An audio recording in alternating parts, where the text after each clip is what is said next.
Title: The Last Shift. The town of Willow Creek had always enjoyed its peaceful existence, at least, until the day the sky turned a sickly green and a low, constant hum seemed to envelop the area. Rumors about unusual experiments taking place at the old research facility on the outskirts began to circulate. Then, without warning, people started to disappear. Friends vanished without a trace, and surveillance cameras emitted static, recording nothing but the eerie sound of silence.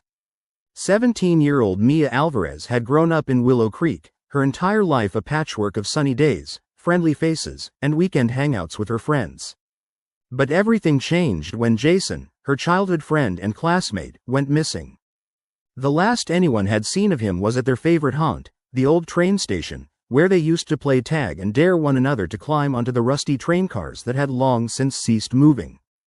After a week of searching, rumors spread like wildfire. Some claimed Jason had run away. Others were convinced he had fallen victim to some twisted experiment gone wrong at the facility, particularly after a series of strange sounds echoed from the woods at night. Mia's heart raced at the thought of losing Jason forever. She was determined to find him, even if it meant facing whatever lurked in the shadows. One brisk evening, Mia gathered her two closest friends, Aiden and Chloe. "We have to go to the facility," she said, her voice unwavering despite the knot in her stomach. "I can't just sit around and wait." Aiden looked concerned. "Mia, what if we run into something dangerous? What if it's already too late for him?" Chloe gulped but nodded, her curiosity overpowering her fear. "We owe it to him to at least try."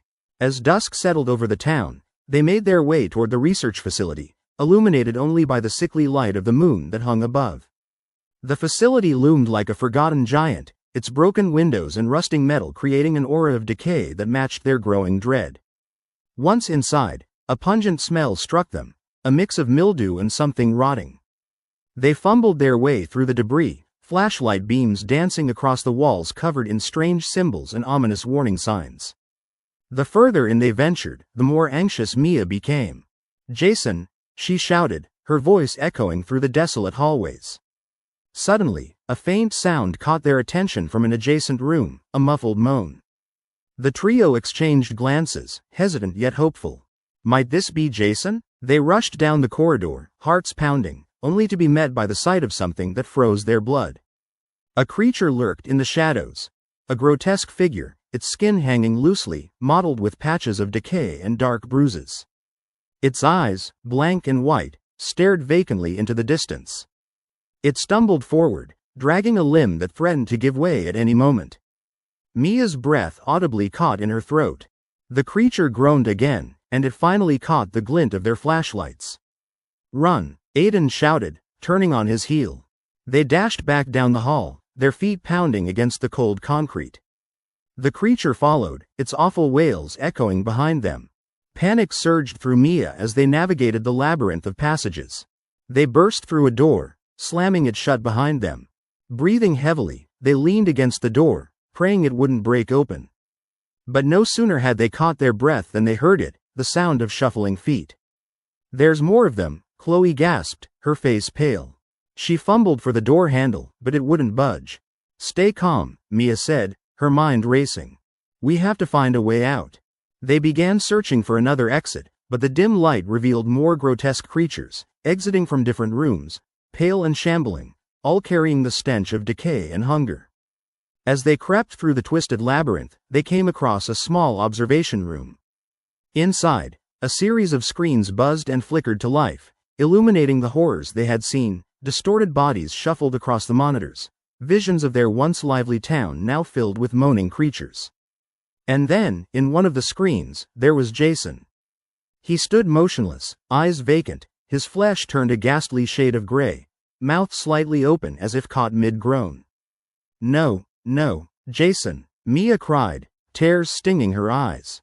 This wasn't her friend, he was gone, replaced by something terrifying. The reality crashed down around her. Whatever had taken him was not only within the facility but had spread beyond its walls into the town itself. With no time to dwell on their loss, panic set in again. They needed to escape. The creatures were closing in, calloused hands reaching for them. Aiden pushed against the door, finally opening it just enough for them to slip through. They bolted, their feet pounding down the hallways until they stumbled out into the night air. The sickly green sky lingered overhead, and as they fled toward the woods, they could hear the hungry moans of the horde behind them. Mia dared a glance back, her heart aching. The last thing she saw was Jason, still an echo of her friend, joining the relentless horde, searching for more lost souls. As they ran deeper into the forest, the night swallowed them whole. They were not just trying to escape, they were running for their lives, haunted not only by the horrors of the facility, but by the memories of their home, forever altered. The peaceful streets of Willow Creek had become a nightmare, and as long as they remained alive, with a desperate glimmer of hope for each other, they were determined to find a way to turn back the tide, before it consumed them all. The last whispers of Willow Creek faded behind them, echoing like a warning. Nothing would ever be the same again.